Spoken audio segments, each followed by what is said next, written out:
Hello and welcome to Thrive Talk, where we explore the secrets of living a kick-butt life. I'm Gary Schreiner, and today we have as our special wonderful guest, Gretchen Asher with BFAB Revolution. Now, please tell me I said your name right, Gretchen, because I didn't ask you for the pronunciation before we started. Absolutely. Spot on. Awesome. Welcome. Thank you, Gary. We're so excited to have you today. This is so much fun. Yeah. Yes, this is fun. This is always the funnest part of my week is getting to talk to awesome people like you. So I'm glad you could make it. And how perfect you get to do this as you kind of slide into the weekend. Yes. I think you have the perfect job. Lucky you. Yay. I'm blessed that way. It's great. Yeah. So to start with, could you tell us what is BFAB Revolution? Yeah. My business has kind of changed over the last 9 months to a year. Mm-hmm. I started out, I also formulate and manufacture skincare products, and started to do this from several years ago, starting the joys of menopause. And I just noticed things in my skin. And I tried a few dermatologist promoted lines and was unhappy with them. Met a man on an airplane, literally, between Portland, Oregon and Oakland, California. And he said, my family formulates and manufactures skincare. And I said, I want to do that. So I've been working with a team of amazing formulation chemists that have 25 years of experience. So I'm putting a line of skincare products out for women 45 and older. And where the revolution has come in, which is a little bit of a different twist to my business, would not have thought I would be heading in this direction a year and a half ago or 2 years ago. But last summer, I attended a fantastic 5-day conference, a women's business conference in Dallas. And I had a meeting on my last day with a branding expert. And we were talking about my brand, BFAB. And he told me, this is a man from Detroit in his 40s, I'm guessing. He said the moniker fab or fabulous is not appropriate for women my age. Oh. And I'm in my late 50s. Oh, yeah. Okay. I cut that conversation short, but not before I sort of poked and questioned him a little bit and said, excuse me, as my brain cells were exploding in my head. Hey.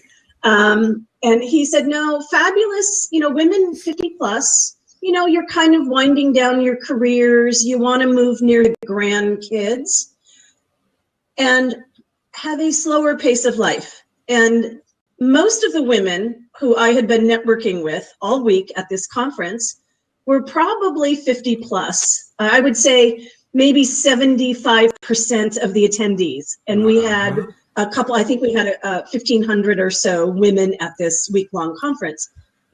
So on the plane home, a couple of hours later, I ordered a glass of wine or two, and I wrote a blog asking, because I was so mad, are women age 50 plus, are we irrelevant or are we fabulous?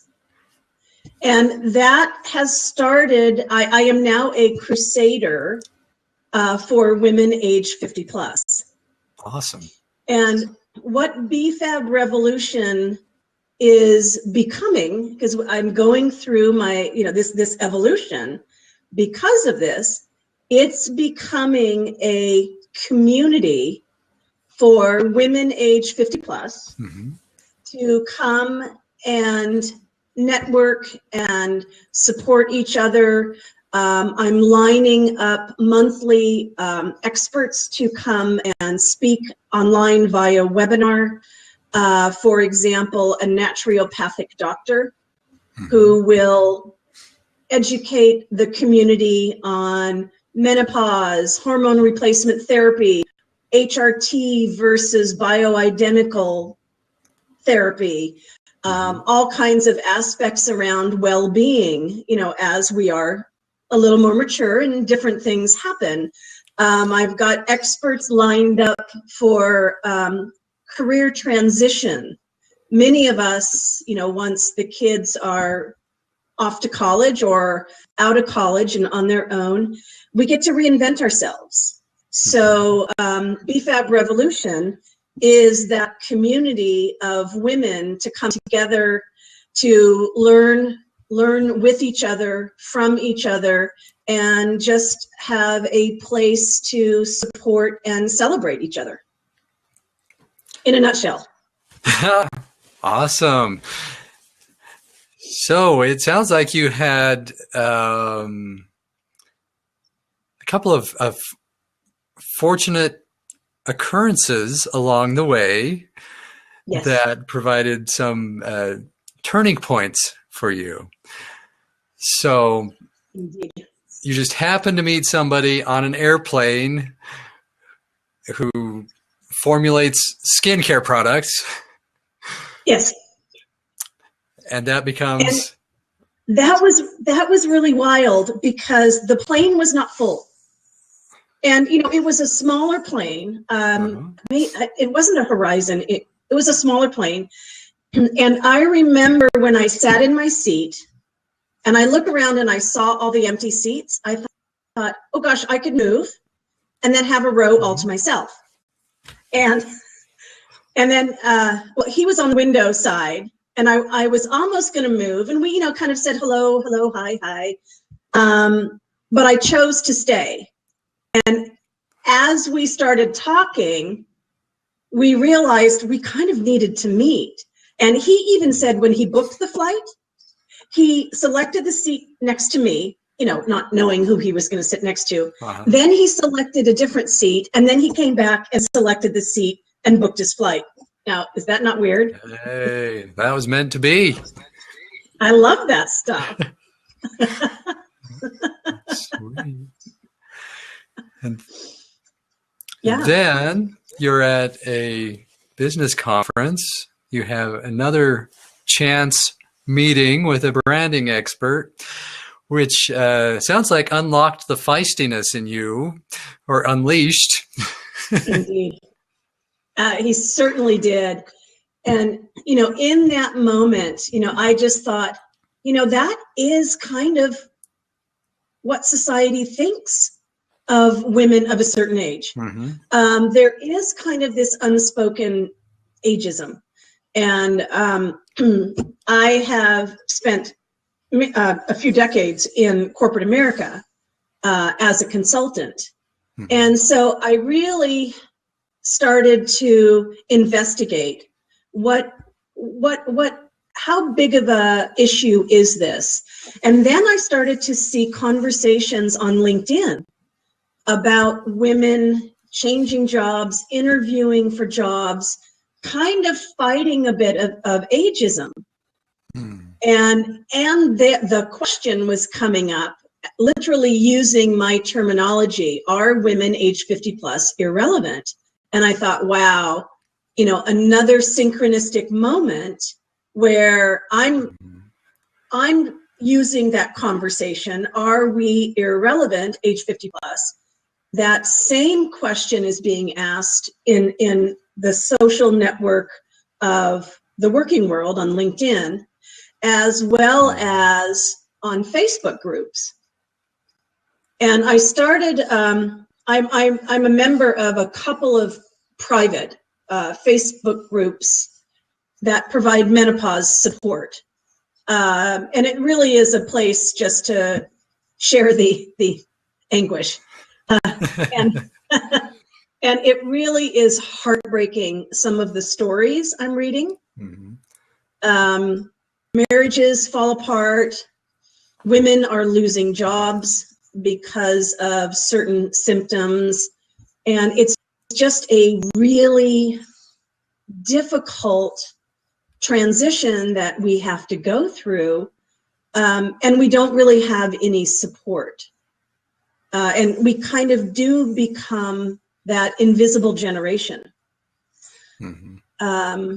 And yet we are the largest demographic in history.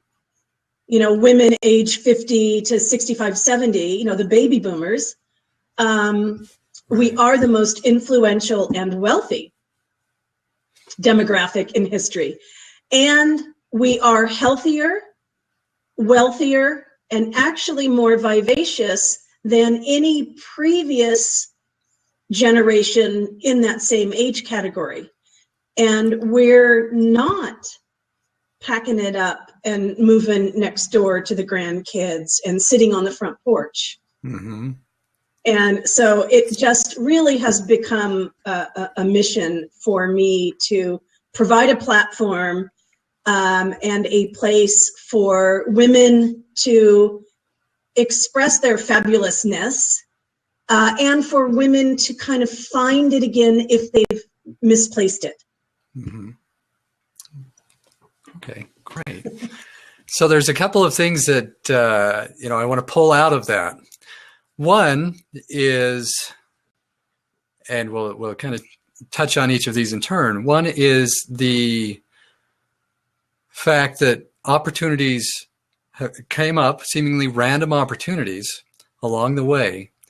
And whereas some people might just go, oh, yeah, that's nice. You seized those opportunities and turned them into something.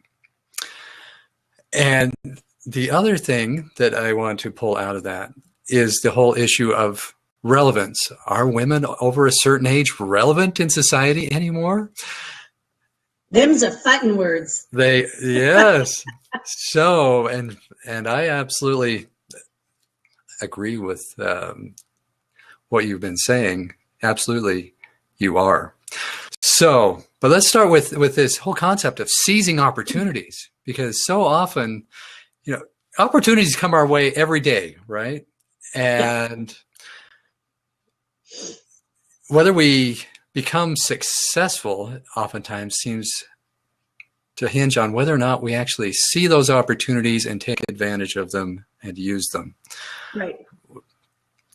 So what was it about you or about those opportunities that you were able to, take those and create this great thing that you're building? Well, regarding the opportunity of formulating my own skincare, this man and I, Charles, we had an hour and a half or so to talk about things. And I had that opportunity to sort of think about it as he was telling me about his family business. And I had an opportunity to think about, is this, and I literally asked myself this question, is there an opportunity here for me? And at that time, I had been looking for a business. So we exchanged cards, and then we had additional conversations, but I'm also kind of an inherent risk taker. I just, if it sounds reasonable, I'm the, oh, what the heck, let's give it a go. Now, consequently, I've had a lot of success, and I've had some spectacular failures as well, being wired that way. I just happen to be the person who I'll step into things kind of going, oh, I like that. I don't know how I'm going to put all the pieces together. I'm just going to trust that the pieces will come together. And they do, in most cases. So I didn't expect my business to kind of morph. I was building the skincare line sales were starting to grow. But then when I had this experience with the branding expert, and when he said, no, women 50 plus, not so much relevant, that just fired me up. And that was, I went back to the pushed a button. Dallas airport saying, oh, no, this, I cannot step over this and let this go. And I'm ever so grateful to him for his stupidity.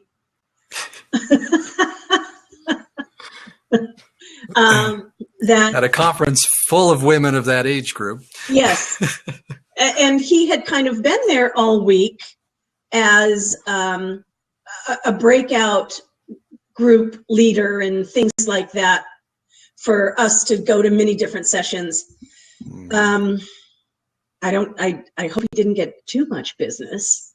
If he had his proclivities known about how he feels about older women, I don't think he would have gotten a bunch of business. But it really was an incredible gift for me, that conversation, because something just kind of went click inside of me, and I just couldn't let it go. And that's, since then I've sort of been reforming my business, and my skincare products fit nicely under, the whole BFAB revolution. But it's much bigger and broader than I thought it was going to be a year ago. All right. So some points we can take out of that. One, you were looking for opportunities along the way. Yeah. You're already looking, you're already open. Two, you were asking those questions. Is this an opportunity for me? Right? Rather than, oh, there's a nice opportunity. Bye. Is this one for me? Three, you were willing to take a risk. Yes. Right. So often we have to take risks in life, but so often we don't want to. What if I fail? What if whatever? Yep. But I think the hardest thing is actually doing the work. Okay, so once you commit, you can seize an opportunity.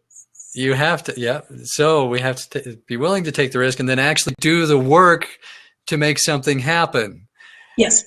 Right. Which, again, a lot of times people are, oh, that looks so hard, right? It's too hard for me. I can't do it. But you were willing to go out and say, I'm going to give it a shot. Yeah, it's overwhelming still. It is overwhelming. But what is so lovely about opportunities today and getting things done, if we network online, we can find resources and help left and right, which is just fantastic.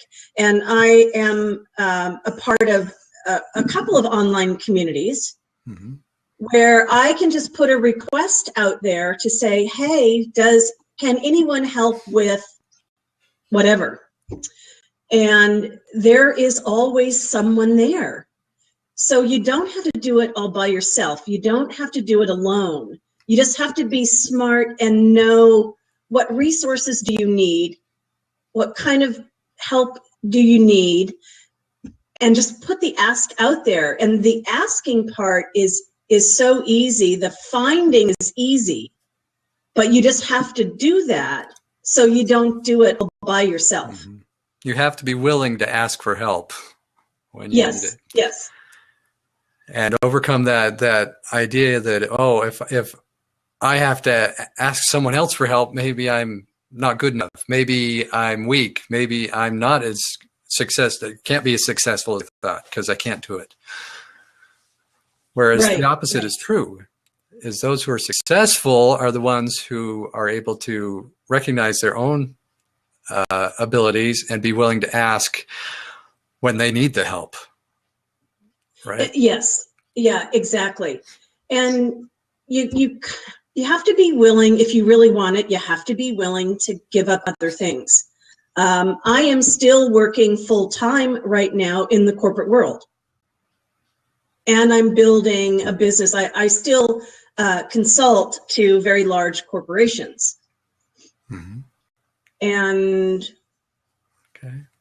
I will be saying goodbye to that in the not too distant future, which is exciting. I've loved my corporate career, and it's time to do something else and something different.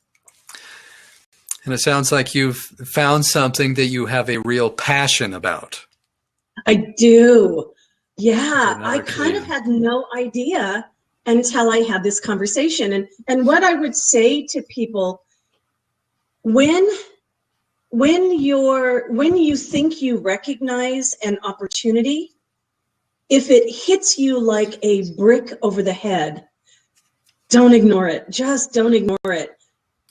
At least explore it, think about it, try it on, put yourself in a situation like, is this for me? Would this be something that I could have passion around? Would it be something that would be value add to someone, a group of people or whatever? At least try it on. I think a lot of people in passing kind of go, oh, that would be cool. But then they don't go that next step to say, well, would it be cool for me? Mm-hmm. And then take the step after that and actually do something. Yeah. Well, choose first. Yes, no, it would be cool for me. Mm-hmm. I want to pursue this, or no, I don't. But if yes, then it's just a matter of, I'm kind of, when I choose and when I say yes to a lot of things, including a consulting project, my next question is, how do I do this? How do I make this happen? And for me, I just trust that if I have a fuzzy picture of how to make it happen, as I take steps into that, the picture I get more clarity, and I trust that people I need, I will find them. And that's why, really finding some really great online communities where you have a massive, massive resource pool of talent. And you can get the help. You can even get the help for someone to come in and help you with strategy so that you do get a clear picture of how you need to proceed. It's fantastic nowadays. Mm-hmm. I think. I would agree with you. Yeah. For anyone who is watching this as a replay on the recording, I encourage you to go back, rewind, and rewatch the last 2 minutes or so of what just happened, because there were some real golden nuggets in there that I think we can all learn from, and some really awesome advice and insight from Gretchen. So thank you for that. Thank you, Gary. Yeah. Sometimes we have to be willing to step into the dark before we find the light, right? Yeah. I don't know anyone who has it all figured out before they take the first step. I think that's just not reality. Even though the side of us that wants everything safe and predictable, we want to believe that can happen. I just don't think it happens. And it makes it kind of the journey more fun. Mm-hmm. And things morph, and that's good. It's okay. It's an adventure. Yes, exactly. It's all in your perspective and your attitude, isn't it? Yes. Yeah. And I for those people who never take the leap, I think there's a huge missing out. Even if a leap or two you take fail. If you watch Shark Tank, you'll see those sharks. They'll turn down the entrepreneur standing in front of them, but they will say, "You're a winner. What you've brought to us today is not a winner, but you're a winner. You're going to find that thing, so keep looking." And I really think that is such an empowering message for people, that even those successful, incredibly successful sharks, they've had failures. They've picked an idea, they've gone with it, it didn't quite work out, but they were smart enough to realize they themselves are winners. So it's just a matter of finding that right thing. And I do think I've seen a lot of people give up after they try once and give up too early. And then, it's scary to continue to try to pursue your dreams. Because I'm a failure, I just can't do it. Yeah, it happens for other people, not for me. But we forget that those other people are us. They were in day one. They were standing in our shoes previously. And they had failures along the way. Yeah. And we measure where we are against where somebody else is. Our chapter 2 against somebody else's chapter 20. And that's apples and oranges. So talk to those people when they were in chapter 2 and hear their stories of chapter 2 if you're in chapter 2, and you'll realize then you actually they were in the same place as where you are now. So don't give up. Don't give up. More golden nuggets. Thank you, Gretchen. All right. Now I want to transition into the more thorny subject of the relevance of women over a certain age. So there's this perception, as you mentioned, that once people reach a certain age, whatever that magical age may be, that their opportunities decrease, that their relevance to society decreases, that it's time to just kind of fade away. But the reality is, as you mentioned earlier, that in actuality, that demographic is more relevant than ever. Yeah. We baby boomer women have the highest amount of disposable income of any previous generation of women. And we have massive, buying power in the economy. So we are a force to be reckoned with. And I do think, we sort of unconsciously buy into that societal notion that we're not as relevant. And I think, an anthropologist or sociologist would say literally, once we are beyond childbearing years, our limbic brains would say, oh, you go to the tent over there with the old people because you're no longer relevant to the tribe or the group. You've served your purpose, move on. Yes, next. But there is this quiet thread in society, and I actually would love to talk to an anthropologist or a sociologist about this and really get it, understand it from that standpoint. But we do see it. We see it a lot. And we slowly buy into it. And especially women tend to be the ones to willingly, happily sacrifice for our spouses, career, for our families. And by the time we get into our 50s, usually our kids are, in college or maybe even beyond college, and we're empty nesters, and our spouses are looking at retirement, and we have more time and we have more income.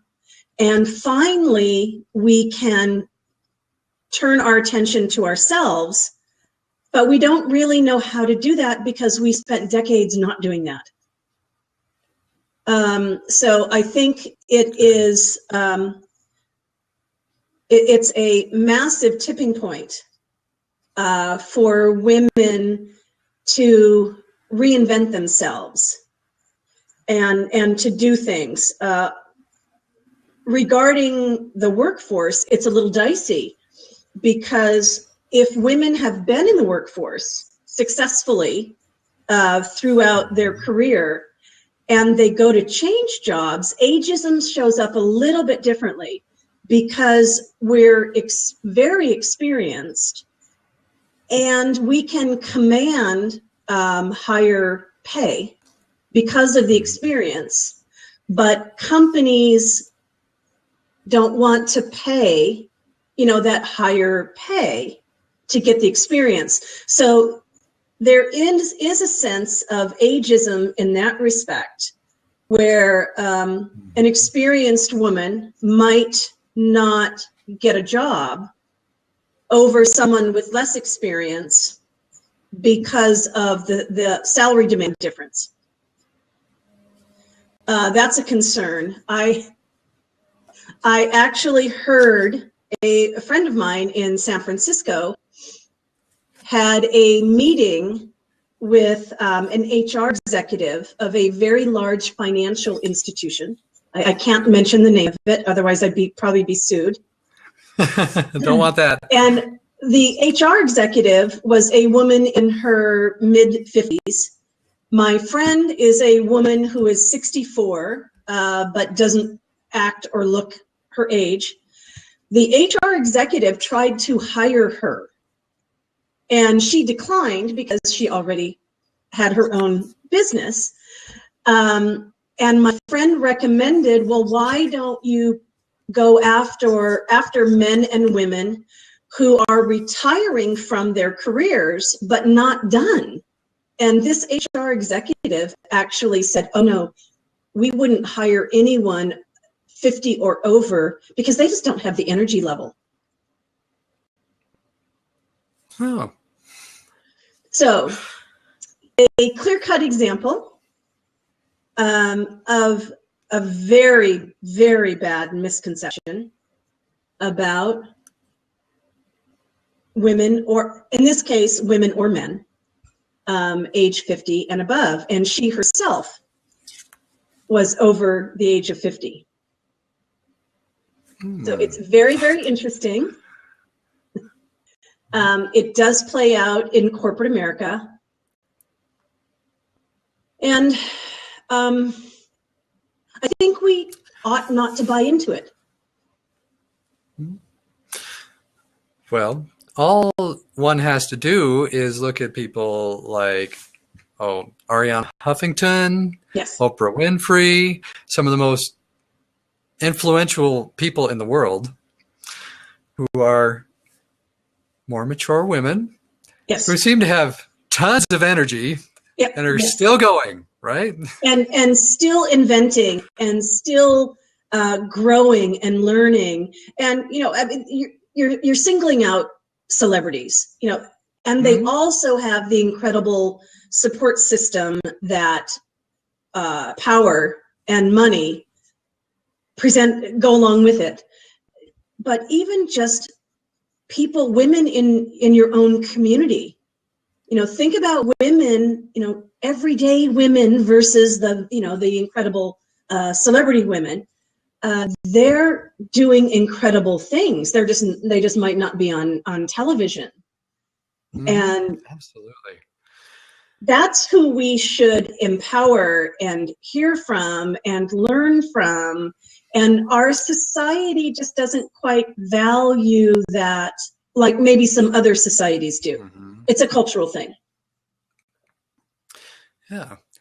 Well, I, for one, have to say that in my career, some of my most wonderful, most influential mentors were women over the age of 50. Yay.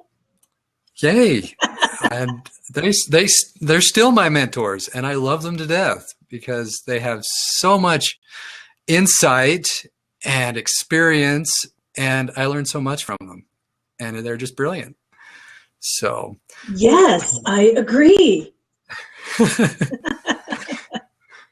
So how can women over the age of, let's say even over the age of 40 take advantage of the reality is there are opportunities out there, mm-hmm. whether you have to find them or create them yourself, but there are opportunities. How do women find those? How do they create them, and how do they take advantage of them and let that vibrant energy that they still have shine and live life so fully?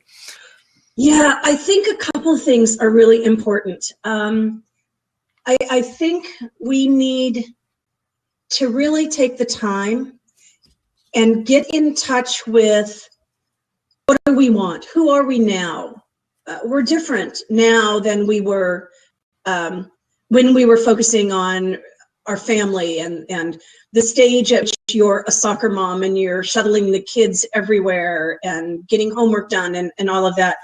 I think what's important for women as we come empty nesters and we think, what now? We have to really realize a woman in her 50s, we have another 30 or 40 plus years that can be transformative. I mean, that's a lot, although it does go fast. And I think we really need to take some time just to go inward, get quiet, and listen to ourselves.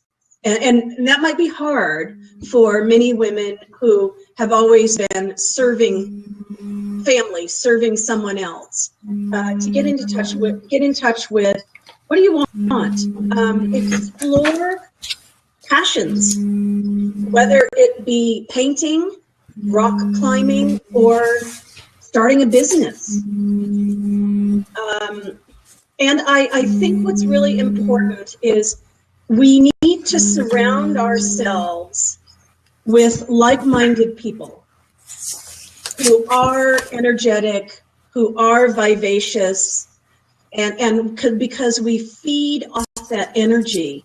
And networking is so crucial. So I think it's find like-minded people and just start networking with them. And you never know if you're going to go to an event, whether it's a professional association you're interested in, or it's a meetup.com group in your community. You never know who you're going to meet. You like the synchronistic happenings for me, sitting next to a man on an airplane or meeting a man at a conference. Both of those instances brought huge opportunity into my life. So I think it's get with like-minded people, network. You never know who you're going to meet when you go to that event. Wednesday evening, they might say something to you, have an offering that hits you like a brick, like, oh my gosh, I have to do that. So I think it's a combination of getting in touch with your passions, things that you've put on the back shelf for a long time, pull those out, dust them off. Are you still interested? If you are, just start dabbling and playing with it. And surround yourself with like-minded people. I think are the best. the best steps to take. Great. Now, everybody, go back and listen to that again, because I think what Gretchen is telling us is, in fact, not only great for women over 50, but it is ageless advice that for anyone looking to make a place for themselves, whether that be in business, in the community, whatever, is surrounding themselves with like-minded people, looking for those opportunities, spending time networking and finding the right community and looking for those opportunities. So. And even the online communities, because Gary, I know, you and I are members of the same one similar online community. Uh-huh. And even if it's not a community you can participate in physically, I've had all kinds of Skype calls, Google Hangout calls with people that I've met online, and that's fantastic. So, look at the online world and see what communities, and there are tons of communities on Facebook, on LinkedIn, and get involved in those and start getting known, start meeting people that way as well. It's fantastic. Awesome. Thank you for all that wonderful, wonderful advice. It's great insight. And everyone out there, particularly Mr. Branding Expert who thinks women over 50 are not relevant, take note. No kidding. Well, he transformed my life, so it was a huge gift. Well, and that says a lot for your perspective and your attitude to look at it that way. So, well, fabulous. And I'm going to use that word, which apparently doesn't apply to women of your age, but you are fabulous. Thank you so much. You. Well, I say we are fabulous, Fabulous, not fabulous, LESS. Awesome. Fabulous. Yes. Thank you. All right. Well, thank you so much for your time and your wisdom and your insight today. I have really enjoyed it and learned a lot. Thanks for the opportunity to share.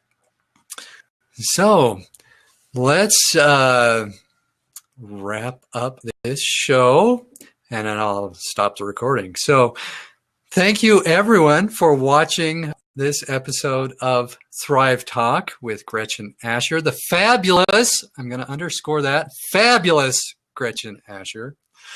Watch this again. There is so many golden nuggets that Gretchen shared with us today. So I encourage you to do that. And check out, I'm going to give this plug, check out Gretchen's website. It's bfabrevolution.com. Is that right? Yep. Check her out on Facebook, everywhere. Show her some love. Okay. And be sure to join us on thriveb.com. Join our Thrive Challenge if you haven't done so yet. And thank you, everyone, so much for watching. Thanks,